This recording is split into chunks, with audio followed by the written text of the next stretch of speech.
Selain seorang nabi, Nabi Sulaiman alaihissalam juga seorang raja yang terkenal. Atas izin Allah Subhanahu wa taala, beliau berhasil menundukkan Ratu Balqis. Nabi Sulaiman juga dikenal sebagai nabi yang bisa berdialog dengan semua binatang. Suatu ketika, Nabi Sulaiman alaihissalam memperoleh wahyu dari Allah Subhanahu wa taala yang memerintahkan agar sang nabi segera pergi ke suatu pantai. Kepada Nabi Sulaiman alaihissalam, Allah Subhanahu wa taala akan menunjukkan kuasanya melalui sesuatu yang ajaib dan luar biasa. Nabi Sulaiman alaihissalam segera berangkat ke pantai yang dimaksud dengan seluruh bala tentaranya, baik dari kalangan jin dan manusia, dan sebahagian bala tentara lainnya dari kalangan binatang. Sesampainya di sana, beliau tidak menemukan sesuatu yang aneh atau ajaib, hanya hamparan pantai yang memanjang dan laut yang terbentang luas seolah tanpa batas. Nabi Sulaiman alaihissalam segera memerintahkan salah satu jin untuk menyelam di lautan agar membawa keluar sesuatu yang tampak ajaib jika menemukannya. Jin tersebut segera menyelam sedalam yang ia mampu sambil memperhatikan sekelilingnya. Setelah beberapa waktu, ia muncul ke permukaan dan berkata, "Wahai Nabi Sulaiman, aku telah menyelam sejauh yang aku mampu, sampai sekian ribu meter dalamnya. Tetapi, aku tidak melihat sesuatu yang ajaib dan istimewa yang bisa aku tunjukkan kepadamu." Nabi Sulaiman alaihissalam tidak puas dengan laporan jin itu. Dalam hatinya berkata, jika Allah Subhanahu wa taala telah memfirmankan dan itu pasti adanya, hanya jin itu saja yang mungkin tidak mampu menemukannya. Karena hal itu, maka Nabi Sulaiman alaihissalam memerintahkan jin Ifrit yang mempunyai kemampuan jauh lebih hebat dari kebanyakan bangsa jin untuk melakukan tugas tersebut. Jin Ifrit segera menerjunkan diri ke samudra, menjelajah ke segala arah dan sedalam yang ia mampu dengan kecepatan yang jauh lebih mengagumkan. Tetapi setelah beberapa waktu lamanya, ia muncul di permukaan tanpa membawa apa-apa. Dan jin Ifrit berkata, "Wahai Nabi Sulaiman, aku telah menyelam sejauh yang aku mampu, sampai sekian ribu meter dalamnya, 2 kali dalamnya dari yang diselami jin sebelumnya. Tetapi aku tidak melihat sesuatu yang ajaib dan istimewa yang bisa aku tunjukkan kepadamu." Lagi-lagi Nabi Sulaiman tidak puas dengan hasil yang dilaporkan jin Ifrit itu. Karena itu beliau berpaling kepada salah seorang punggawanya, Asif bin Barqiyah, seseorang yang sangat ahli dan menguasai kitab Taurat. Bahkan Allah Subhanahu wa taala menganugerahinya ilmu secara langsung dari sisinya. Nabi Sulaiman berkata, "Wahai Asif, bawakanlah dan tunjukkanlah kepadaku keajaiban apa yang disembunyikan Allah Subhanahu wa taala di dalam lautan ini." Tidak seperti dua bangsa jin yang segera menceburkan diri ke samudra dan menyelam, Asif hanya diam sesaat, kemudian menadahkan tangannya ke atas dan berdoa kepada Allah Subhanahu wa taala. Tidak lama kemudian, air laut tersibak dan muncul sebuah kubah besar berwarna putih dengan pintu di 4 penjurunya.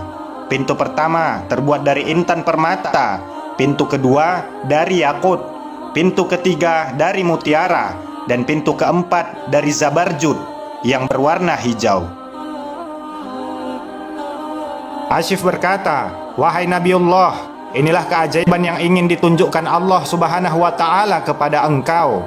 Ia berada di dasar lautan dengan kedalaman 3 kali yang diselami jin pertama." Nabi Sulaiman alaihissalam memandang dengan penuh kekaguman kepada kubah putih yang perlahan menepi dengan sendirinya. Kemudian pintu-pintu itu terbuka dan tidak ada setetes air pun yang membasahi bagian dalam kubah tersebut. Beliau masuk dan menemukan seorang pemuda sedang beribadah di dalamnya. Beliau mengucapkan salam dan berkata, "Wahai pemuda, mengapa engkau tinggal di dasar lautan di dalam kubah ini?" Setelah menjawab salam beliau, pemuda itu menceritakan bahwa dulunya selama 70 tahun ia merawat dan melayani kedua orang tuanya yang cacat, ibunya dalam keadaan buta dan ayahnya dalam keadaan lumpuh. Ketika sang ibu akan meninggal, ia berdoa, "Ya Allah, panjangkanlah umur anakku dalam ketaatan kepadamu." Dan ketika sang ayah akan meninggal, ia berdoa, "Ya Allah, jadikanlah anakku tetap dalam ketaatan kepadamu di tempat yang tidak dapat diketahui oleh para syaitan." Setelah kewafatan kedua orang tuanya, saat pemuda itu berjalan melewati tepi pantai, ia melihat kubah tersebut yang dalam keadaan terbuka. Maka ia pun masuk karena ingin mengetahui keadaan di dalamnya. Namun tiba-tiba kubah tersebut tertutup dan dibawa malaikat ke dasar lautan yang terdalam. Maka ia menghabiskan waktunya hanya dengan beribadah kepada Allah Subhanahu wa Ta'ala di dalam kubah itu. Nabi Sulaiman alaihissalam bertanya, "Pada masa siapakah engkau hidup saat itu?" Pemuda itu menjawab, "Pada masa Nabi Ibrahim alaihissalam." Berarti pemuda itu telah tinggal di kubah itu selama sekitar 1400 tahun. Tetapi sama sekali tidak tampak ketuaan di wajah pemuda itu. Bahkan satu uban pun tidak tampak pada rambutnya. Nabi Sulaiman bertanya lagi, "Bagaimana dengan makan minummu?" Pemuda itu menjawab, "Setiap hari kubah ini naik ke permukaan dan seekor burung membawakan makanan dan minuman kepadaku. Aku bisa merasakan semua jenis makanan di dunia ini yang membuatku selalu puas dan kenyang. Hilang semua rasa haus dan lapar, panas dan dingin, jemu dan malas. Bahkan tidak ada rasa kantuk dan ingin tidur, sehingga aku bisa menghabiskan waktu untuk beribadah kepada Allah Subhanahu wa Ta'ala." Nabi Sulaiman alaihissalam memandang pemuda itu penuh kekaguman.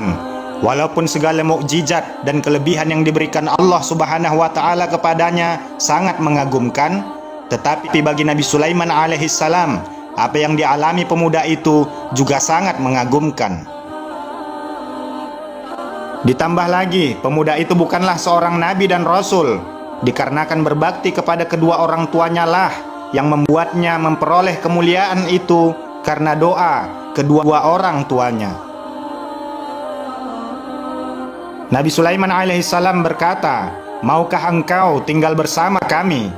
Pemuda itu menjawab, "Kembalikanlah aku ke tempat semula dan biarkanlah aku terus beribadah kepada Allah Subhanahu wa Ta'ala sampai waktu yang dikehendakinya." Maka Nabi Sulaiman alaihissalam keluar dari kubah tersebut dan memerintahkan Asif untuk mengembalikan kubah itu ke tempatnya semula. Asif menadahkan tangan dan berdoa, maka perlahan kubah itu masuk ke dalam air dan pemandangan kembali seperti semula, hanya hamparan air dan pasir yang seolah tidak terbatas. Semoga kisah ini dapat menambah ilmu dan menambah ketakwaan kita kepada Allah Subhanahu wa Ta'ala. Ikuti terus channel Karomah Al-Islam. Insya Allah akan ada banyak lagi kisah-kisah Islami untuk kita pelajari bersama.